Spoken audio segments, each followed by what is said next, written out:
और अज मैनू लगता है पहली मरतबा होया है पंजाब की हिस्टरी कि असी कैपिटल एक्सपेंडिचर 14,000 करोड़ रखे।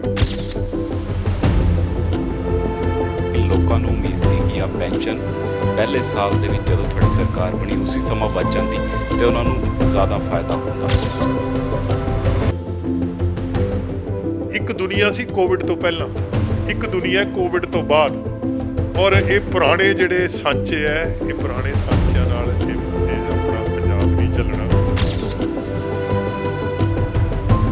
ਇਹ ਵੀ ਕਿਹਾ ਗਿਆ ਕਿ ਚੋਣਾਂ ਜਿੱਤੀਆਂ ਨਹੀਂ ਬਲਕਿ ਚੋਣਾਂ ਲੁੱਟਣ ਦਾ ਕੰਮ ਕੀਤਾ। ਇਹ ਵੀ ਤਸਵੀਰਾਂ ਸਾਹਮਣੇ ਆਈਆਂ ਜਿੱਥੇ ਬੂਥ ਕੈਪਚਰਿੰਗ ਦੀ ਘਟਨਾਵਾਂ ਤੱਕ ਹੋਈਆਂ। ਜੇ ਉੱਥੇ ਧੱਕਾ ਹੁੰਦਾ ਜਾਂ ਕਿਸੇ ਨਾਲ ਅਸੀਂ ਧੱਕੇ ਨਾਲ ਕਿਸੇ ਨੂੰ ਵੋਟਾਂ ਛਰਾ ਦਿੰਦੇ ਜਾਂ ਕਾਗਜ਼ ਰਿਜੈਕਟ ਕਰਾ ਦਿੰਦੇ, ਮੇਰਾ 8 ਮਹੀਨਿਆਂ 'ਚ ਅਗਲਾ ਇਲੈਕਸ਼ਨ ਹੈ, ਮੇਰਾ ਅਗਲਾ 8 ਮਹੀਨਿਆਂ ਵਾਲਾ ਇਲੈਕਸ਼ਨ ਮੇਰਾ ਖਰਾਬ ਹੋ ਜਾਊਗਾ। ਸਤਿ ਸ਼੍ਰੀ ਅਕਾਲ, ਤੁਸੀਂ ਵੇਖ ਰਹੇ ਹੋ ਡੇਲੀ ਪੋਸਟ ਪੰਜਾਬੀ ਔਰ ਅੱਜ ਗੱਲ ਕਰ ਲੈਂਦੇ ਆ ਪੰਜਾਬ ਸਰਕਾਰ ਦੇ ਬਜਟ ਦੀ ਜਿਹੜਾ ਅੱਜ ਪੇਸ਼ ਹੋਇਆ ਔਰ ਇਸ ਬਜਟ ਰਾਹੀਂ ਕਿਤੇ ਨਾ ਕਿਤੇ ਅਗਰ ਹਰ ਤਬਕੇ ਦੀ ਗੱਲ ਕਰੀਏ ਕਿ ਉਸ ਨੂੰ ਆ ਬਜਟ ਫੋਕਸ ਕਰਦਾ ਨਜ਼ਰ ਆਇਆ। ਮਨਪ੍ਰੀਤ ਸਿੰਘ ਬਾਦਲ ਖਜ਼ਾਨਾ ਮੰਤਰੀ ਸਾਡੇ ਨਾਲ ਨੇ, ਗੱਲਬਾਤ ਕਰਨੇ ਆ। ਮਨਪ੍ਰੀਤ ਜੀ, 9ਵਾਂ ਬਜਟ ਤੁਹਾਡੀ ਜ਼ਿੰਦਗੀ ਦਾ 9ਵਾਂ ਬਜਟ ਹੈ, ਲੱਗਦਾ ਹੈ ਕਿ ਜਨਤਾ ਦੀ ਉਮੀਦਾਂ ਤੇ ਖਰਾ ਉਤਰਨ ਵਾਲਾ ਬਜਟ ਹੈ? ਦੇਖੋ, ਕਿਸੇ ਵੀ ਹਾਲਾਤ ਦੇ ਵਿੱਚ ਸੰਤੁਸ਼ਟ ਹੋ ਕੇ ਬੈਠ ਜਾਣਾ ਇਹ ਤਾਂ ਜ਼ਿੰਦਾ ਕੌਮਾਂ ਦੀ ਨਿਸ਼ਾਨੀ ਨਹੀਂ ਹੁੰਦੀ। ਔਰ ਪੰਜਾਬ ਦੀ ਜਿਹੜੀ ਇਹ ਪਵਿੱਤਰ ਧਰਤੀ ਹੈ, ਇਹ ਬਿਹਤਰ ਦੀ ਹੱਕਦਾਰ ਹੈ ਔਰ ਬਹੁਤ ਸਾਰੀਆਂ ਜਿਹੜੀਆਂ ਮੰਜ਼ਿਲਾਂ ਨੇ ਉਹ ਪੰਜਾਬ ਦੇ ਕਦਮਾਂ ਦੇ ਮੁੰਤਜ਼ਰ ਹੈ। ਸੋ ਜੇ ਤੁਸੀਂ ਕਹਿਣਾ ਕਿ ਜੇ ਤੇਰੀ ਸੰਤੁਸ਼ਟੀ ਹੈ ਤਾਂ ਮੈਂ ਨਹੀਂ ਕਹੂੰਗਾ ਕਿ ਇਹਦੇ 'ਚ ਮੇਰੀ ਸੰਤੁਸ਼ਟੀ ਹੈ, ਪਰ ਜਿੰਨੀ ਪਰਮਾਤਮਾ ਨੇ ਅਕਲ ਦਿੱਤੀ ਸੀ ਮੈਂ ਬਿਹਤਰ ਤੋਂ ਬਿਹਤਰ ਕਰਨ ਦੀ ਕੋਸ਼ਿਸ਼ ਕੀਤੀ ਹੈ। ਔਰ ਖਾਸ ਕਰਕੇ ਜਿਹੜੇ ਤੁਹਾਡੇ ਸੁਣਨ ਵਾਲੇ ਹੈ, ਕਿਉਂਕਿ ਇਨਸਾਨ ਦੀ ਯਾਦਾਸ਼ਤ ਬੜੀ ਕਮਜ਼ੋਰ ਹੁੰਦੀ ਹੈ। ਜਿਨ੍ਹਾਂ ਹਾਲਾਤਾਂ ਦੇ ਵਿੱਚ 2017 'ਚ ਕਾਂਗਰਸ ਪਾਰਟੀ ਨੇ, ਕੈਪਟਨ ਸਾਹਿਬ ਨੇ ਸਰਕਾਰ ਦੀ ਜ਼ਿੰਮੇਵਾਰੀ ਸੰਭਾਲੀ ਸੀ, ਤੁਹਾਡੇ ਸੁਣਨ ਵਾਲੇ ਤਾਂ ਭੁੱਲ ਗਏ ਹੋਣੇ ਹੈ ਕਿ 31,000 ਕਰੋੜ ਦਾ CCL ਲਿਮਿਟ ਦਾ ਜਿਹੜਾ ਉਹਨੂੰ ਡੈਟ ਦੇ ਵਿੱਚ ਕਨਵਰਟ ਕਰਕੇ ਕਰਜ਼ੇ ਦੇ ਵਿੱਚ, ਔਰ ਇਹਦੇ ਨਾਲ ਨਾਲ ਅਕਾਲੀ ਸਰਕਾਰ 8,000 ਕਰੋੜ ਦੀਆਂ ਦੇਣਦਾਰੀਆਂ ਜਿਹੜੀਆਂ ਕਿ ਫਾਈਨੈਂਸ ਕੀ ਕਹਿੰਦੇ ਡਿਪਾਰਟਮੈਂਟ ਤੋਂ ਮਨਜ਼ੂਰੀ ਨਹੀਂ, ਵੈਸੇ ਹੀ ਕੰਮ ਕਰਾ ਗਏ 8,000। ਸੋ ਇੱਕ ਲੋਕਾਂ ਦੀ ਆਸ ਤੇ ਉਮੀਦ ਨਾਲ ਬਣੀ ਹੋਈ ਸਰਕਾਰ, ਔਰ ਪਹਿਲੇ ਦਿਨ ਉਹਦੇ ਨਾਂ 38 ਜਾਂ 39,000 ਕਰੋੜ ਦਾ ਕਰਜ਼ਾ ਚੜ੍ਹ ਜੇ, ਔਰ ਉਸ ਕਿਸ਼ਤੀ ਨੂੰ ਕਿਨਾਰਾ ਕਿਵੇਂ ਦੇਣਾ ਉਸ ਤੂਫਾਨ 'ਚੋਂ, ਪਹਿਲਾਂ ਤਾਂ ਤੁਸੀਂ ਇਹ ਸਾਰਾ ਮੰਜ਼ਰ ਦੇਖੋ। ਔਰ ਜਿਹੜਾ ਬਜਟ ਹੁੰਦਾ ਹੈ, ਬਜਟ 1 ਜਾਂ 2 ਨਹੀਂ ਹੁੰਦੇ, ਇਹ ਦਰਅਸਲ 5 ਸਾਲਾਂ ਦਾ ਸਫ਼ਰ ਹੁੰਦਾ ਹੈ ਔਰ ਜਿਹੜੀਆਂ ਸਾਡੀਆਂ ਕਦਰਾਂ ਕੀਮਤਾਂ ਹੈ ਇਹ ਉਹਦੀ ਵੀ ਅਕਾਸੀ ਕਰਦਾ ਹੈ। ਔਰ ਇਹ ਜਿਹੜੇ 5 ਸਾਲ ਗੁਜ਼ਰੇ ਹੈ, ਔਰ ਪਤਾ ਨਹੀਂ ਤੁਹਾਡੇ ਸੁਣਨ ਵਾਲੇ ਮੇਰੀ ਗੱਲ ਨੂੰ ਸੱਚ ਮੰਨਣਗੇ ਕਿ ਨਹੀਂ, ਕਿ ਇਨਸਾਨੀ ਤਵਾਰੀਖ ਦੇ ਵਿੱਚ ਕੋਈ ਐਸੀ ਮਿਸਾਲ ਨਹੀਂ ਮਿਲਦੀ ਜਿਹੜੀ ਆ ਕੋਵਿਡ ਜਾਂ ਜਿਹੜੀ ਇਹ ਮਹਾਮਾਰੀ ਹੈ। ਔਰ ਵੱਡੇ ਵੱਡੇ ਖੱਬੀ ਖਾਨ ਜਿਹੜੇ ਮੁਲਕ ਸੀਗੇ, ਭਾਵੇਂ ਅਮਰੀਕਾ, ਇੰਗਲੈਂਡ, ਫਰਾਂਸ, ਇਟਲੀ, ਇਹ ਵੀ ਲੜਖੜਾ ਗਏ। ਬਾਵਜੂਦ ਇਹਨਾਂ ਸਾਰੇ ਸਰਕਮਸਟਾਂਸਿਸ ਦੇ ਅੱਜ ਪੰਜਾਬ ਨੂੰ ਅਸੀਂ ਇਸ ਹੈਸੀਅਤ ਤੇ ਔਕਾਤ ਦੇ ਵਿੱਚ ਲੈ ਆਏ ਹਾਂ ਕਿ ਜਿਹੜੀਆਂ ਸਾਡਾ ਸੋਸ਼ਲ ਸੈਕਟਰ ਹੈ, ਹੈਲਥ ਔਰ ਐਜੂਕੇਸ਼ਨ, ਜਿਹੜੀਆਂ ਸਾਡੀਆਂ ਵੈਲਫੇਅਰ ਸਕੀਮਸ ਹੈ, ਔਰ ਜਿਹੜਾ ਪੰਜਾਬ ਦੇ ਵਿੱਚ ਕਾਰੋਬਾਰ ਦਾ ਪਹੀਆ ਤੇਜ਼ੀ ਨਾਲ ਚੱਲ ਸਕੇ, ਕਿਸਾਨ ਖੁਦ ਕਫੀਲ ਹੋਵੇ, ਮਜ਼ਦੂਰ ਆਪਣੇ ਪੈਰਾਂ 'ਤੇ ਖੜਾ ਹੋਵੇ, ਬੱਚੇ ਜਿਹੜੇ ਇੱਜ਼ਤ ਦੀ ਰੋਟੀ ਕਮਾ ਕੇ ਖਾ ਸਕਣ, ਔਰ ਜਿਹੜੀਆਂ ਬਹਾਰਾਂ ਪੰਜਾਬ ਤੋਂ ਰੁੱਸ ਕੇ ਚਲੀਆਂ ਗਈਆਂ ਉਹ ਬਹਾਰਾਂ ਇੱਕ ਵਾਰੀ ਫੇਰ ਪੰਜਾਬ ਵਾਪਸ ਲੌਟ ਕੇ ਆਉਣ। ਔਰ ਇਹ ਪਰਮਾਤਮਾ ਦਾ ਔਰ ਕੁਦਰਤ ਦਾ ਪੰਜਾਬ ਦੀ ਧਰਤੀ 'ਤੇ ਖਾਸ ਕਰਮ ਹੈ। ਮੈਂ ਬੜੇ ਜਲਸਿਆਂ 'ਚ ਇਹ ਗੱਲ ਕਹੀ ਹੈ, ਵਿਧਾਨ ਸਭਾ 'ਚ ਵੀ ਗੱਲ ਕਹੀ ਹੈ ਕਿ ਪੰਜਾਬ ਜਿਹੜਾ ਹੈ, ਕੁਦਰਤ ਨੇ ਇਹਦੇ ਵਾਸਤੇ ਇੱਕ ਖਾਸ ਤਕਦੀਰ ਲਿਖੀ ਹੈ। ਪੰਜਾਬ ਇੱਕ ਮੁਨੱਵਰ ਤਕਦੀਰ ਰੱਖਦਾ ਹੈ। ਕੁਦਰਤ ਇਹਦੇ ਰਸਤੇ ਦੇ ਕੰਢੇ ਆਪ ਹੀ ਚੁਗ ਲੈਂਦੀ ਹੈ। ਵਰਨਾ ਕਿਵੇਂ ਹੋ ਸਕਦਾ ਹੈ ਕਿ ਜਿਹੜਾ ਸੂਬਾ 1947 'ਚ 2 ਲੱਖ ਹੋ ਗਿਆ ਹੋਵੇ, ਜਿਹੜਾ 1966 ਦੇ ਵਿੱਚ 2 ਲੱਖ ਹੋ ਗਿਆ ਹੋਵੇ, ਜਿਹਨੇ ਐਡਾ ਵੱਡਾ ਜਿਹੜਾ ਸਿਆ ਦੌਰ ਸੀ 80 ਦੇ ਦਹਾਕੇ 90 ਦੇ ਉਹ ਬਰਦਾਸ਼ਤ ਕੀਤਾ ਹੋਵੇ, ਉਹ ਲੋਕ ਆਪਣੇ ਪੈਰਾਂ 'ਤੇ ਕਿਵੇਂ ਖੜੇ ਹੋ ਸਕਦੇ? ਸੋ ਅਸੀਂ ਇਹਨਾਂ 4 ਸਾਲਾਂ 'ਚ ਆਪਣੀਆਂ ਕਮਿਟਡ ਲਾਇਬਿਲਿਟੀਜ਼ ਪੂਰੀਆਂ ਕੀਤੀਆਂ ਔਰ ਅੱਜ ਮੈਨੂੰ ਲੱਗਦਾ ਹੈ ਪਹਿਲੀ ਮਰਤਬਾ ਹੋਇਆ ਹੈ ਪੰਜਾਬ ਦੀ ਹਿਸਟਰੀ 'ਚ ਕਿ ਅਸੀਂ ਕੈਪੀਟਲ ਐਕਸਪੈਂਡੀਚਰ 14,000 ਕਰੋੜ ਰੱਖਿਆ ਹੈ। ਬਾਵਜੂਦ ਇਸ ਦੇ ਕਿ 9,000 ਕਰੋੜ ਸਾਨੂੰ ਜਿਹੜੀ ਪੇ ਕਮਿਸ਼ਨ ਹੈ, ਪੇ ਕਮਿਸ਼ਨ ਦਾ ਵੀ ਉਹਦੇ ਵਿੱਚ ਸਾਨੂੰ ਫੈਕਟਰ ਕਰਨਾ ਪਿਆ। ਔਰ ਮੇਰੇ ਵਾਸਤੇ ਤਾਂ ਇਹ ਬੜਾ ਸੌਖਾ ਹੋਣਾ ਸੀ ਕਿ ਐਤਕੀ ਬਜਟ ਹੀ ਸਰਪਲਸ ਦੇ ਦਿੰਦੇ, 14,000 ਕਰੋੜ ਦੀ ਬਜਾਏ 6,000 ਕਰੋੜ ਦਾ ਕੈਪੀਟਲ ਐਕਸਪੈਂਡੀਚਰ ਦੇ ਦਿੰਦੇ। ਔਰ ਮੈਂ ਚਾਹੁੰਦਾ ਵੀ ਇਹ ਸੀਗਾ ਕਿ ਐਤਕੀ ਸਰਪਲਸ ਹੋਣ ਦਿਓ, ਪਰ ਜਿਹੜੇ ਮੇਰੇ ਨਾਲ ਇਕੋਨੋਮਿਸਟ ਕੰਮ ਕਰਦੇ ਆ ਉਹਨਾਂ ਨੇ ਮੈਨੂੰ ਸਮਝਾਇਆ ਕਿ ਮਨਪ੍ਰੀਤ ਮੰਦੇ ਦਾ ਦੌਰ ਚੱਲ ਰਿਹਾ ਔਰ ਮੰਦੇ ਦੇ ਦੌਰ ਦੇ ਵਿੱਚ ਇਹ ਬੇਵਕੂਫੀ ਹੋਏਗੀ ਕਿ ਜੇ ਸਰਕਾਰੀ ਸਪੈਂਡਿੰਗ ਨਾ ਕਰੇ, ਮਤਲਬ ਸਰਕਾਰੀ ਜੇ ਖਰਚੇ ਹੋਣਗੇ ਉਹਦੇ ਨਾਲ ਕਾਰੋਬਾਰ ਦਾ ਪਈਆ ਜਾਂ ਕੋਈ ਦੁਕਾਨਦਾਰ ਦਾ ਜਾਂ ਠੇਕੇਦਾਰ ਦਾ ਜਾਂ ਮਜ਼ਦੂਰ ਦਾ, ਗਵਰਨਮੈਂਟ ਸਪੈਂਡਿੰਗ ਜ਼ਰੂਰੀ ਹੈ। ਔਰ ਇਸ ਵਜ੍ਹਾ ਨਾਲ ਔਰ ਤੁਸੀਂ ਦੇਖੋ ਵੀ ਹਰ ਲਿਹਾਜ਼ ਨਾਲ ਜਿਹੜਾ ਇਹ ਬਜਟ ਹੈ ਜਿਹੜਾ ਇਹਨੂੰ ਬੈਲੈਂਸ ਕਰਨ ਦੀ ਕੋਸ਼ਿਸ਼ ਕੀਤੀ ਗਈ ਹੈ। ਔਰ ਜਿਹੜੇ ਨੁਕਤਾਚੀਨੀ ਵੀ ਕਰਦੇ ਆ ਕਿ ਇਲੈਕਸ਼ਨ ਕਰਕੇ ਹੋਇਆ ਜਾਂ ਵਰਨਾ, ਮੈਂ ਇੱਕ ਪਿੰਡ 'ਚ ਮੇਰਾ ਜਨਮ ਹੋਇਆ, ਮੈਂ ਪਿੰਡ 'ਚ ਹੀ ਜਵਾਨ ਹੋਇਆ ਔਰ ਮੈਂ ਸਿਆਸਤ ਵੀ ਦਿਹਾਤ ਦੀ ਕੀਤੀ ਹੈ। ਤੁਸੀਂ ਸੋਚ ਨਹੀਂ ਸਕਦੇ ਕਿ ਪੰਜਾਬ ਦੇ ਵਿੱਚ ਪਿੰਡਾਂ 'ਚ ਐਸੇ ਮੁਹੱਲੇ ਹੈ, ਐਸੀਆਂ ਬਸਤੀਆਂ ਆਬਾਦੀਆਂ ਹੈ ਜਿੱਥੇ ਲੋਕਾਂ ਦੀ ਜੇਬ 'ਚ 10 ਰੁਪਏ ਵੀ ਹੈ ਨਹੀਂ ਔਰ ਕਿੰਨੀ ਬੇਸਬਰੀ ਨਾਲ ਇੰਤਜ਼ਾਰ ਹੁੰਦਾ ਹੈ ਉਹ ਜਿਹੜਾ 750 ਰੁਪਇਆ ਆਉਂਦਾ ਮਹੀਨੇ ਦਾ। ਔਰ ਉਸ ਬਾਪ ਦਾ ਦਿਲ ਹੀ ਜਾਣਦਾ ਹੈ ਜਿਹਨੇ ਆਪਣੀ ਬੇਟੀ ਦੇ ਹੱਥ ਪੀਲੇ ਕਰਨੇ ਹੁੰਦੇ ਹੈ, ਬੇਟੀ ਦੇ ਸਿਰ ਤੇ ਵਾਲ ਚਿੱਟੇ ਆਉਣ ਲੱਗ ਜਾਂਦੇ ਆ ਔਰ ਉਹ ਕਿਵੇਂ ਵਿਦਾ ਕਰੂਗਾ ਆਪਣੀ ਬੇਟੀ ਨੂੰ, ਇਹ ਉਹ ਬਾਪ ਦਾ ਦਿਲ ਹੀ ਜਾਣ ਸਕਦਾ ਹੈ। ਇਸ ਕਰਕੇ ਮੈਂ ਹਮੇਸ਼ਾ ਇੱਕ ਗੱਲ ਕਹੀ ਹੈ ਕਿ ਪੰਜਾਬ ਦੇ ਖਜ਼ਾਨੇ ਦੇ ਸਭ ਤੋਂ ਵੱਡਾ ਅਧਿਕਾਰ ਕਿਸ ਇਨਸਾਨ ਦਾ ਹੈ? ਜਿਹੜਾ ਸਭ ਤੋਂ ਜ਼ਿਆਦਾ ਗਰੀਬ ਹੈ। ਜਿਹੜਾ ਉਹ ਜਿਵੇਂ ਫਰਸਟ ਲੀਅਨ ਜਾਂ ਫਰਸਟ ਚਾਰਜ ਹੁੰਦਾ ਹੈ ਉਹ ਗਰੀਬਾਂ ਦਾ, ਬੇਬਸਾਂ ਦਾ, ਮਸਕੀਨਾਂ ਦਾ ਹੁੰਦਾ ਹੈ। ਸੋ ਕੋਸ਼ਿਸ਼ ਇਹੀ ਕੀਤੀ ਹੈ ਵੀ ਸਾਰੀ ਚੀਜ਼ ਨੂੰ ਬੈਲੈਂਸ ਕਰਕੇ ਔਰ ਇਹ ਬਜਟ ਜਿਹੜਾ ਪੇਸ਼ ਕੀਤਾ ਜਾਵੇ। ਮਨਪ੍ਰੀਤ ਜੀ, ਤੁਸੀਂ ਗੱਲ ਕੀਤੀ ਬੁਢਾਪਾ ਪੈਨਸ਼ਨ ਦੀ, ਅੰਤ ਦੇ ਵਿੱਚ ਜਿਹੜੀ ਸਾਡੀ ਗੱਲ ਹੋਈ 750 ਰੁਪਏ, ਜਿਹੜੀ ਹੁਣ ਕਿਤੇ ਨਾ ਕਿਤੇ 1500 ਰੁਪਏ ਹੁੰਦੀ ਨਜ਼ਰ ਆਊਗੀ। ਤੁਸੀਂ ਗੱਲ ਕੀਤੀ ਸ਼ਗਨ ਸਕੀਮ ਦੀ, ਲੇਕਿਨ ਲੋਕਾਂ ਨੂੰ ਉਮੀਦ ਸੀ ਕਿ ਆਹ ਪੈਨਸ਼ਨ ਪਹਿਲੇ ਸਾਲ ਦੇ ਵਿੱਚ ਜਦੋਂ ਤੁਹਾਡੀ ਸਰਕਾਰ ਬਣੀ ਉਸੇ ਸਮਾਂ ਵੱਧ ਜਾਂਦੀ ਤੇ ਉਹਨਾਂ ਨੂੰ ਜ਼ਿਆਦਾ ਫਾਇਦਾ ਹੁੰਦਾ। ਆ ਜਿਹੜੀ ਸ਼ਗਨ ਸਕੀਮ ਦੀ ਤੁਸੀਂ ਗੱਲ ਕਰਤੀ, ਅਗਰ ਇਹ ਵੱਧ ਕੇ ਮਿਲਦੇ ਤਾਂ ਜ਼ਿਆਦਾ ਫਾਇਦਾ ਹੁੰਦਾ, ਕਿਉਂਕਿ ਅੱਜ ਦੋ ਤਸਵੀਰਾਂ ਵੇਖਣ ਨੂੰ ਮਿਲੀਆਂ। ਜਦੋਂ ਤੁਸੀਂ ਬਜਟ ਵੀ ਪੇਸ਼ ਕਰ ਰਹੇ ਸੀ, ਪਹਿਲੀ ਤਸਵੀਰ ਸੀ ਸੈਕਟਰੀਏਟ ਦੇ ਕਰਮਚਾਰੀਆਂ ਦੀ ਜਿਹੜੇ ਵਿਧਾਨ ਸਭਾ ਦਾ ਘਿਰਾਵ ਕਰਕੇ ਧਰਨਾ ਪ੍ਰਦਰਸ਼ਨ ਕਰਦੇ ਨਜ਼ਰ ਆਏ ਔਰ ਤੁਹਾਡੀ ਸਰਕਾਰ ਤੇ ਆਰੋਪ ਲਾਉਂਦੇ ਨਜ਼ਰ ਆਏ ਕਿ ਡੀਏ ਦੀ ਕਿਸ਼ਤਾਂ ਨਹੀਂ ਦਿੱਤੀਆਂ, ਇਹ ਕਹਿੰਦੇ ਨਜ਼ਰ ਆਏ ਪੇ ਸਕੇਲ ਜਿਹੜਾ ਉਹ ਉਹਨਾਂ ਨੂੰ ਹੀ ਮਿਲਦਾ ਨਜ਼ਰ ਆਇਆ। ਦੂਜੀ ਤਸਵੀਰ ਸੀ ਪਟਿਆਲੇ ਦੀ, ਜਿੱਥੇ ਅਧਿਆਪਕ ਜਿਹੜੇ ਨੇ ਅੱਜ ਵੂਮੈਨਸ ਡੇ ਦੇ ਉੱਪਰ ਮਹਿਲਾ ਟੀਚਰਾਂ ਦੇ ਉੱਪਰ ਲਾਠੀ ਚਾਰਜ ਹੋਇਆ, ਵਾਟਰ ਕੈਨਨ ਦੀ ਬੁਛਾਰਾਂ ਹੋਈਆਂ। ਤੇ ਇਸ ਮਾਹੌਲ ਦੇ ਵਿੱਚ ਕਿੱਦਾਂ ਤੁਸੀਂ ਕਹਿ ਸਕਦੇ ਹੋ ਕਿ ਜਨਤਾ ਦੀ ਉਮੀਦਾਂ ਜਿਹੜੀਆਂ ਉਹਨਾਂ ਤੇ ਖਰਾ ਉਤਰਨ 'ਚ ਤੁਸੀਂ ਸક્ષਮ ਹੋ ਪਾਏ ਹੋ? ਕਿਉਂਕਿ ਲੋਕ ਹਜੇ ਵੀ ਕਹਿ ਰਹੇ ਨੇ ਕਿ ਬਹੁਤ ਕੁਝ ਕਰਨ ਦੀ ਲੋੜ ਸੀ, ਹਜੇ ਵੀ ਕਿਸਾਨ ਕਹਿ ਰਹੇ ਨੇ ਸਾਡੇ ਲਈ ਬਹੁਤ ਕੁਝ ਕਰਨ ਦੀ ਲੋੜ ਹੈ। ਕਿਆ ਮੰਨਦੇ ਹੋ ਕਿ ਸਾਰਿਆਂ ਲਈ, ਹਰ ਇੱਕ ਤਬਕੇ ਲਈ ਉਹ ਕੰਮ ਕਰ ਪਾਏ ਹੋ ਜਿਸ ਲਈ ਉਹਨਾਂ ਨੇ ਤੁਹਾਨੂੰ ਸੱਤਾ ਦੇ ਵਿੱਚ ਭੇਜਿਆ ਸੀ?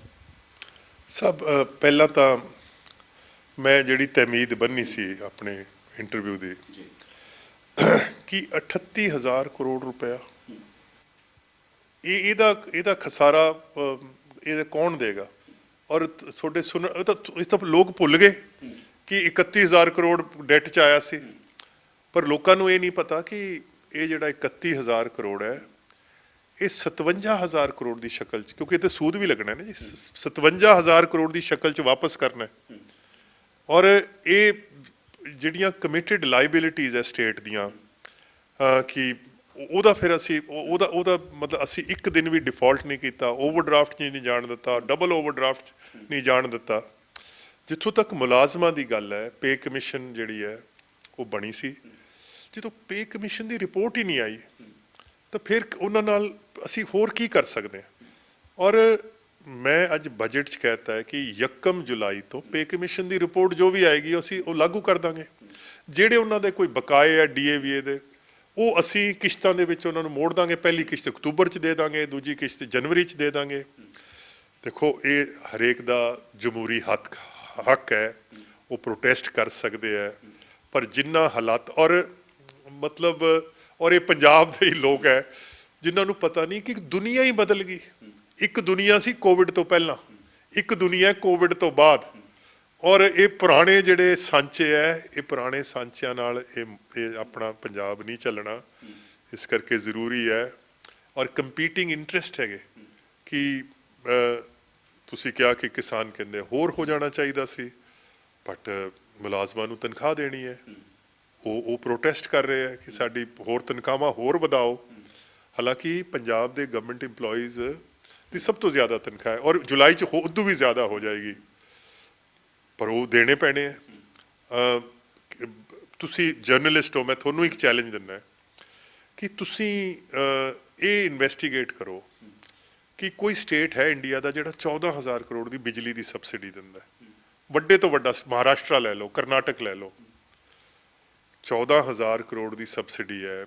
ਕਿਸਾਨਾਂ ਨੂੰ ਵੀ ਹੈ, BC SC freedom fighter industry. ਔਰ 14,000 ਕਰੋੜ ਦੀ ਸਬਸਿਡੀ ਲੈ ਕੇ ਵੀ ਅੱਜ ਬਿਜਲੀ ਮਹਿੰਗੀ ਹੈ, ਕਿਉਂਕਿ ਪੰਜਾਬ ਦੇ ਹਾਲਾਤ ਹੀ ਇਸ ਕਿਸਮ ਦੇ ਹੈ ਕਿ ਪੰਜਾਬ ਦਾ ਬਿਜਲੀ ਦਾ ਨਿਜ਼ਾਮ ਕੋਇਲੇ ਤੇ ਟਿਕਿਆ ਹੋਇਆ। ਕੋਇਲਾ ਬਿਹਾਰ ਤੇ ਝਾਰਖੰਡ ਤੇ ਉੜੀਸਾ ਦੀਆਂ ਖਾਨਾਂ 'ਚੋਂ ਆਉਂਦਾ। ਕੋਲਾ ਉਨਾ ਮਹਿੰਗਾ ਨਹੀਂ ਜਿਨ੍ਹਾਂ ਤੇ ਕਿਰਾਇਆ ਲੱਗ ਜਾਂਦਾ। ਸੋ ਮੀਡੀਅਮ ਟਰਮ ਪੰਜਾਬ ਨੂੰ ਕੋਇਲੇ ਵਾਲੀ ਬਿਜਲੀ ਤੋਂ ਆਪਣਾ ਕੰਮ ਖਤਮ ਕਰਕੇ ਗੈਸ ਜਾਂ ਸੋਲਰ ਤੇ ਆਉਣਾ ਪੈਣਾ। ਜਿੰਨੀ ਸਸਤੀ ਬਿਜਲੀ ਹੋਏਗੀ ਉਨਾ ਲੋਕ ਵੀ ਸੱਚੇ ਹੈ, ਪਰ ਸਰਕਾਰ ਦੀ ਮੈਂ ਤੁਹਾਨੂੰ ਮਜਬੂਰੀ ਦੱਸੀ ਹੈ ਕਿ ਫਿਰ ਬਿਜਲੀ ਕਿਵੇਂ ਪੈਦਾ ਕਰੀਏ। ਜੇ ਕੋਲੇ ਨਾਲ ਨਹੀਂ ਕਰਨੀ ਤਾਂ ਫਿਰ ਕੋਈ ਬਿਜਲੀ ਦੇ ਕਾਰਖਾਨੇ ਤਾਂ ਲਾ ਨਹੀਂ ਸਕਦੇ, ਜਾਂ ਗੈਸ ਨਾਲ ਚੱਲੇਗਾ ਜਾਂ ਸੋਲਰ ਨਾਲ। ਸੋ ਇਸ ਕਿਸਮ ਦੇ ਹਾਲਾਤ ਹੈ, ਪਰ ਇਸ ਕਿਸਮ ਦੇ ਹਾਲਾਤਾਂ ਦੇ ਵਿੱਚ ਵੀ ਪੰਜਾਬ ਜਿਹੜਾ ਹੈ, ਅੱਜ ਮੈਂ ਤੁਹਾਨੂੰ ਮੋਟੀ ਜੀ ਗੱਲ ਕਹਿਣਾ ਕਿ ਅਜ਼ਮਾਇਸ਼ ਦੀ ਦਲਦਲ ਚੋਂ ਪੰਜਾਬ ਨਿਕਲ ਚੁੱਕਿਆ ਹੈ। ਉਹ ਜਿਹੜੇ ਖਸਾਰੇ ਸੀ, ਜਿਹੜੇ ਸਾਨੂੰ ਵਿਰਾਸਤ 'ਚ ਮਿਲੇ, ਹੁਣ ਖੁਸ਼ ਤਾਂ ਜਿਹੜਾ ਹੈ ਧੀ ਪੁੱਤ ਵੀ ਨਹੀਂ ਹੁੰਦਾ। ਪਰ ਜਿਹੜੇ ਹਾਲਾਤ 'ਚ ਪੰਜਾਬ ਸਾਨੂੰ ਮਿਲਿਆ ਸੀ, ਔਰ ਮੈਂ ਸਮਝਦਾ ਕਿ ਕੰਟਰੋਲਰ ਐਂਡ ਆਡੀਟਰ ਜਨਰਲ ਤੋਂ ਵੱਡੀ ਕੋਈ ਹੋ ਨਹੀਂ ਸਕਦੀ। ਉਹਨਾਂ ਨੇ ਪਹਿਲੀ ਲਾਈਨ 'ਚ ਲਿਖਿਆ ਕਿ ਪੰਜਾਬ ਪਟੜੀ ਤੇ ਚੜ ਗਿਆ ਫਾਈਨੈਂਸ਼ੀਅਲੀ। ਇਸ ਤੋਂ ਵੱਡੀ ਮੈਂ ਕੀ ਔਰ ਪੰਜਾਬ ਦੀਆਂ ਕੀ ਲੈਣਦਾਰੀਆਂ ਦੇਣਦਾਰੀਆਂ, ਇਹ ਤਾਂ ਆਡਿਟ, ਕਿਉਂਕਿ ਪੰਜਾਬ ਦੇ ਜਿਹੜੇ ਅਕਾਊਂਟਸ ਹੁੰਦੇ ਪਬਲਿਕ ਮਨੀ ਹੈ ਨਾ, ਇਹ ਹਰ ਕੁਆਟਰ ਦੇ ਵਿੱਚ ਇਹਨਾਂ ਨੂੰ ਆਡਿਟ ਹੋਣਾ ਹੈ। ਹਰ ਕੁਆਟਰ ਦੇ ਵਿੱਚ ਆਡਿਟ ਦੀ ਰਿਪੋਰਟ ਆ ਜਾਣੀ ਹੈ। ਸੋ ਨਾ ਇੱਕ ਕੋਈ ਝੂਠ ਬੋਲਣਾ ਵੀ ਇਹ ਸਾਡਾ ਇਹ ਹਾਲਾਤ ਹੈ, ਇਹ ਤਾਂ ਪਬਲਿਕ ਡਾਕੂਮੈਂਟ ਹੈ। ਕੋਈ ਵੀ ਬੰਦਾ ਜਾ ਕੇ ਉੱਥੋਂ ਆਡੀਟਰ ਜਨਰਲ ਦੇ ਆਫਿਸ 'ਚੋਂ ਜਾਂ RTI 'ਚ ਲੈ ਸਕਦਾ। ਸੋ ਕਹਿਣ ਦਾ ਮਤਲਬ ਹੈ ਕਿ ਜੋ ਬਿਹਤਰ ਤੋਂ ਬਿਹਤਰ ਹੋ ਸਕਦਾ ਸੀ। ਔਰ ਲੋਕ ਰਾਜ ਦੇ ਕੀ ਪੈਮਾਨੇ ਹੈ, ਲੋਕ ਰਾਜ ਦਾ ਕੀ ਤਕਾਜ਼ਾ ਹੈ। ਲੋਕ ਰਾਜ ਦਾ ਤਕਾਜ਼ਾ ਹੈ ਕਿ ਲੋਕ ਕੀ ਕਹਿੰਦੇ ਹੈ। ਮੈਂ ਆਪੋਜੀਸ਼ਨ ਇਹਨਾਂ ਦੀ ਗੱਲ ਨਹੀਂ ਕਰ ਰਿਹਾ। ਪਿਛਲੇ 4 ਸਾਲ ਗੁਜ਼ਰੇ ਹੈ, ਮਿਊਨਿਸਪਲ ਇਲੈਕਸ਼ਨ ਆਏ, ਲੋਕ ਸਭਾ ਦੇ ਇਲੈਕਸ਼ਨ ਆਏ, ਰੂਰਲ ਬਾਡੀਜ਼ ਦੇ, ਲੋਕਾਂ ਨੇ ਤਾਂ ਕਾਂਗਰਸ ਪਾਰਟੀ ਤੇ ਇਤਬਾਰ ਕੀਤਾ। ਸਰ ਤੁਹਾਨੂੰ ਰੋਕਣਾ ਚਾਹੂੰਗਾ, ਲੇਕਿਨ ਧੱਕੇਸ਼ਾਹੀ ਦੇ ਵੀ ਆਰੋਪ ਲੱਗੇ ਨੇ। ਇਹ ਵੀ ਕਿਹਾ ਗਿਆ ਕਿ ਚੋਣਾਂ ਜਿੱਤੀਆਂ ਨਹੀਂ ਬਲਕਿ ਚੋਣਾਂ ਲੁੱਟਣ ਦਾ ਕੰਮ ਕੀਤਾ ਹੈ। ਇਹ ਵੀ ਤਸਵੀਰਾਂ ਸਾਹਮਣੇ ਆਈਆਂ ਜਿੱਥੇ ਬੂਥ ਕੈਪਚਰਿੰਗ ਦੀ ਘਟਨਾਵਾਂ ਤੱਕ ਹੋਈਆਂ। ਇਹ ਵੀ ਤਸਵੀਰਾਂ ਆਈਆਂ ਜਿੱਥੇ ਕੈਂਡੀਡੇਟਾਂ ਨੂੰ ਪਰਚੇ ਤੱਕ ਨਹੀਂ ਭਰਨ ਦਿੱਤੇ ਗਏ। ਸਭ ਮੇਰਾ ਤਲਕ ਬਠਿੰਡੇ ਨਾਲ ਹੈ, ਔਰ ਬਠਿੰਡੇ ਦੇ ਵਿੱਚ ਕਿਸੇ ਵੀ ਪਾਰਟੀ ਦੇ, ਔਰ ਇਹ ਰਿਕਾਰਡ 'ਚ ਆਏ ਤਾਂ ਨਹੀਂ, ਮੈਂ ਅੱਜ ਤੁਹਾਡੇ ਕੋਲੇ ਗੱਲ ਕਹਿ ਰਿਹਾ, ਨਾ ਆਮ ਆਦਮੀ ਪਾਰਟੀ ਨਾ ਕਿਸੇ ਇੰਡੀਪੈਂਡੈਂਟ ਦੇ ਇੱਕ ਵੀ ਬੰਦੇ ਦੇ ਪਰਚਾ ਰੱਦ ਨਹੀਂ ਹੋਇਆ। ਔਰ ਜੇ ਕਿਸੇ ਦਾ ਗਲਤ ਵੀ ਭਰਿਆ ਸੀ ਤੇ ਉਹਨੂੰ ਬੁਲਾ ਕੇ ਔਰ ਵੀਡੀਓਗ੍ਰਾਫੀ 'ਚ ਕਿਹਾ ਵੀ ਇਹਨੂੰ ਠੀਕ ਕਰ, ਇਹ ਤੇਰਾ ਗਲਤ ਹੈ, ਨਹੀਂ ਤਾਂ ਰੱਦ ਨਾ ਹੋ ਜੇ। ਔਰ ਬਠਿੰਡੇ ਦੇ ਵਿੱਚ ਇੱਕ ਮਤਲਬ ਦੇਖੋ ਗੱਲ ਇਹ ਹੈ, ਮੈਨੂੰ 25 ਸਾਲ ਰਾਜਨੀਤੀ 'ਚ ਹੋ ਗਏ। ਜੇ ਉੱਥੇ ਧੱਕਾ ਹੁੰਦਾ ਜਾਂ ਕਿਸੇ ਨਾਲ ਅਸੀਂ ਧੱਕੇ ਨਾਲ ਕਿਸੇ ਨੂੰ ਵੋਟਾਂ 'ਚ ਹਰਾ ਦਿੰਦੇ ਜਾਂ ਕਾਗਜ਼ ਰਿਜੈਕਟ ਕਰਾ ਦਿੰਦੇ, ਮੇਰਾ 8 ਮਹੀਨਿਆਂ 'ਚ ਅਗਲਾ ਇਲੈਕਸ਼ਨ ਹੈ, ਮੇਰਾ ਅਗਲਾ 8 ਮਹੀਨੇ ਵਾਲਾ ਇਲੈਕਸ਼ਨ ਮੇਰਾ ਖਰਾਬ ਹੋ ਜਾਊਗਾ। ਸੋ ਮੈਂ ਤਾਂ ਚਾਹੁੰਦਾ, ਔਰ ਮੈਂ SSP ਔਰ ਕਿ ਕੋਈ ਕਿਸੇ ਵੀ ਬੂਥ ਤੇ ਕੋਈ ਸ਼ਰਾਰਤ ਹੁੰਦੀ ਹੈ, ਕਿਉਂਕਿ ਮੈਂ ਅਗਲਾ ਇਲੈਕਸ਼ਨ ਜਿਹੜਾ ਹੈ ਮੈਂ ਆਪਣਾ ਖਰਾਬ ਨਹੀਂ ਕਰਨਾ ਚਾਹੁੰਦਾ, ਇਹ ਲੋਕਲ ਇਲੈਕਸ਼ਨ ਦੇ ਕਰ। ਔਰ 53 ਸਾਲ ਬਾਅਦ ਜੇ ਬਠਿੰਡੇ 'ਚ ਕਾਂਗਰਸ ਦਾ ਮੇਅਰ ਬਣ ਚਾ ਰਿਹਾ ਤਾਂ ਮੈਨੂੰ ਲੱਗਦਾ ਕਿਤੇ ਨਾ ਕਿਤੇ ਤਾਂ ਇਤਬਾਰ ਕਰਦੇ ਹੀ ਹੈ। ਚਲੋ ਅਮਨਪ੍ਰੀਤ ਜੀ, ਇੱਕ ਸਵਾਲ ਹੈ, ਤੁਸੀਂ ਕਿਸਾਨਾਂ ਦਾ ਜ਼ਿਕਰ ਕੀਤਾ ਕਿ ਕਿਸਾਨਾਂ ਦੇ ਸੰਪੂਰਨ ਕਰਜ਼ ਨਹੀਂ ਮਾਫ ਕਰ ਪਾਏ ਕਿਉਂਕਿ ਮੁਲਾਜ਼ਮਾਂ ਨੂੰ ਸੈਲਰੀ ਵੀ ਦੇਣੀ ਹੈ, ਹੋਰ ਖਰਚੇ ਵੀ ਚਲਾਉਣੇ ਹੈ। ਲੇਕਿਨ ਸੂਬੇ ਦੇ ਵਿੱਚ ਪਿਛਲੇ 4 ਸਾਲਾਂ ਦੇ ਵਿੱਚ ਜਿਹੜੀਆਂ 1500 ਮੌਤਾਂ ਹੋਈਆਂ, ਉਸ ਦਾ ਜ਼ਿੰਮੇਦਾਰ ਕੌਣ ਹੈ? ਪਿਓ ਪੁੱਤ ਜਿਹੜੇ ਪਿਛਲੇ ਦਿਨਾਂ ਦੇ ਵਿੱਚ ਜਿਨ੍ਹਾਂ ਨੇ ਸੁਸਾਈਡ ਨੋਟ ਤੱਕ ਲਿਖਿਆ ਕਿ ਸਾਡੇ ਕੋਲ ਇੰਨਾ ਕਰਜ਼ ਸੀ ਕਿ ਆਪਾਂ ਉਸ ਦਾ ਭੁਗਤਾਨ ਨਹੀਂ ਕਰ ਸਕੇ, ਔਰ ਦੋਨੋਂ ਪਿਓ ਪੁੱਤ ਆਪਣੀ ਜੀਵਨ ਲੀਲਾ ਸਮਾਪਤ ਕਰਦੇ ਨਜ਼ਰ ਆਏ। ਇਸ ਦਾ ਜ਼ਿੰਮੇਦਾਰ ਕੌਣ ਹੈ? ਕਿਉਂਕਿ ਵਾਅਦਾ ਤੁਸੀਂ ਕੀਤਾ ਸੀ, ਘਰ ਘਰ ਜਾ ਕੇ ਫਾਰਮ ਭਰਵਾਏ ਗਏ ਸੀ ਕਿ ਤੁਹਾਡਾ ਸੰਪੂਰਨ ਕਰਜ਼ ਮਾਫ ਹੋਏਗਾ, ਔਰ ਦੇਸ਼ ਦੇ ਸਭ ਤੋਂ ਵੱਡੇ ਅਰਥ ਸ਼ਾਸਤਰੀ ਤੋਂ ਜਿਸ ਦੇ ਉੱਪਰ ਪੰਜਾਬੀ ਖਾਸ ਕਰਕੇ ਜ਼ਿਆਦਾ ਇਤਬਾਰ ਕਰਦੇ ਡਾਕਟਰ ਮਨਮੋਹਨ ਸਿੰਘ, ਉਹਨਾਂ ਤੋਂ ਮੈਨੀਫੈਸਟੋ ਜਾਰੀ ਕਰਾਇਆ ਗਿਆ। ਦੇਖੋ, ਪੰਜਾਬ ਪਹਿਲਾ ਸੂਬਾ ਸੀ ਜਿਹਨੇ ਕਰਜ਼ ਮਾਫੀ ਦੀ ਸਕੀਮ ਚਲਾਈ। ਅੱਜ ਵੀ ਜਿਹੜਾ ਖੇਤ ਮਜ਼ਦੂਰ ਦੀ 523 ਕਿ 526 ਕਰੋੜ ਮਾਫ ਕੀਤਾ ਹੈ। ਅੱਜ ਤੱਕ ਮੈਨੂੰ ਲੱਗਦਾ ਕੋਈ ਇੰਡੀਆ 'ਚ ਕੋਈ ਸੂਬਾ ਨਹੀਂ ਹੋਣਾ ਜਿਹਨੇ ਖੇਤ ਮਜ਼ਦੂਰ ਦੇ ਵੀ ਕਰਜ਼ੇ ਮਾਫ ਕੀਤੇ ਹੈ। ਕਿਉਂਕਿ ਖੇਤ ਮਜ਼ਦੂਰ ਵੀ ਤਾਂ ਖੇਤ 'ਚ ਕੰਮ ਕਰਦਾ ਹੈ, ਉਹਦੇ ਕੋਲੇ ਜ਼ਮੀਨ ਹੈ ਨਹੀਂ, ਅੱਡ ਗੱਲ ਹੈ, ਪਰ ਕਰਜ਼ੇ ਤਾਂ ਉਹਦੇ ਕੋਲੇ ਵੀ ਹੈ। ਸੋ ਇਹ ਮੈਂ ਫਿਰ ਕਹਿਣਾ ਕਿ ਇਹ ਜਿਹੜੇ ਕੰਪੀਟਿੰਗ ਇੰਟਰਸਟ ਹੁੰਦੇ ਆ ਉਹਨਾਂ ਨੂੰ ਬੈਲੈਂਸ ਕਰਨਾ ਤਾਂ ਬੜਾ ਜ਼ਰੂਰੀ ਹੈ। ਹਸਪਤਾਲ ਬੰਦ ਨਹੀਂ ਕਰ ਸਕਦੇ, ਸਕੂਲ ਬੰਦ ਨਹੀਂ ਕਰ ਸਕਦੇ, ਜੇਲ੍ਹਾਂ ਖੋਲ੍ਹ ਨਹੀਂ ਸਕਦੇ, ਨਹਿਰਾਂ ਦਾ ਨਿਜ਼ਾਮ ਰੋਕ ਨਹੀਂ ਸਕਦੇ। ਜਿੰਨੀ ਸਰਕਾਰ ਦੀ ਹੈਸੀਅਤ ਹੈ, ਅਸੀਂ ਐਗਰੀਕਲਚਰ ਵਾਸਤੇ ਇਨ ਟਰਮਸ ਆਫ ਫ੍ਰੀ ਪਾਵਰ ਐਤਕੀ ਜਿਹੜੀ ਐਲੋਕੇਸ਼ਨਸ ਰੱਖੀਆਂ, ਔਰ ਐਗਰੀਕਲਚਰ ਦੇ ਨਾਲ ਇਰੀਗੇਸ਼ਨ ਦੀਆਂ ਜਿਹੜੀਆਂ ਐਲੋਕੇਸ਼ਨ ਰੱਖੀਆਂ, ਡੇਅਰੀ ਡਿਵੈਲਪਮੈਂਟ ਦੀਆਂ ਰੱਖੀਆਂ, ਮੈਨੂੰ ਲੱਗਦਾ ਘੱਟ ਨਹੀਂ। ਔਰ ਪੰਜਾਬ ਵਾਹਦ ਸੂਬਾ ਹੈ ਜਿਹੜਾ ਕਿਸਾਨ ਸੰਘਰਸ਼ ਚੱਲ ਰਿਹਾ, ਉਹਦੇ ਜੇ ਕੋਈ ਕਿਸਾਨ ਬਾਰਡਰ ਤੇ ਸ਼ਹੀਦ ਹੁੰਦਾ ਹੈ, ਉਹਦੇ ਪਰਿਵਾਰ ਨੂੰ ਸਰਕਾਰੀ, ਤੁਸੀਂ ਇੰਡੀਆ ਦਾ ਇੱਕ ਵੀ ਮਤਲਬ ਸੂਬਾ ਗਿਣਾ ਦਿਓ ਜਿਹੜਾ ਸਰਕਾਰੀ ਨੌਕਰੀ ਦਿੰਦਾ, ਜਿਹੜਾ 5 ਲੱਖ ਦੀ ਕੰਪਨਸੇਸ਼ਨ ਦਿੰਦਾ ਹੈ। ਸੋ ਜੋ ਪੰਜਾਬ ਦੇ ਅਖਤਿਆਰ 'ਚ ਹੈ, ਜੇ ਕੋਈ ਕਹੋ ਕਿ ਸਾਰਾ ਸਰਕਾਰ ਨੇ ਸਾਰਾ ਢਾਂਚਾ ਦੇਖਣਾ, ਤੁਸੀਂ ਸਾਰੇ ਜਣੇ ਆਪਦੇ ਘਰੇ ਆਰਾਮ ਨਾਲ ਪੈ ਜਾਓ, ਇਹ ਤਾਂ ਮੁਮਕਿਨ ਨਹੀਂ ਹੈ। ਬਟ ਅਸੀਂ ਪੰਜਾਬ ਦੇ ਵਿੱਚ ਇੱਕ ਮਾਹੌਲ ਵੀ ਪੈਦਾ ਕਰਨਾ ਹੈ ਕਿ ਕਾਰੋਬਾਰ ਦਾ ਪਹੀਆ ਤੇਜ਼ੀ ਨਾਲ ਚੱਲ ਸਕੇ, ਲੋਕ ਇੱਜ਼ਤ ਦੀ ਰੋਟੀ ਖਾ ਸਕਣ, ਕਿਸਾਨ ਪੈਰਾਂ ਤੇ ਖੜਾ ਹੋ ਸਕੇ।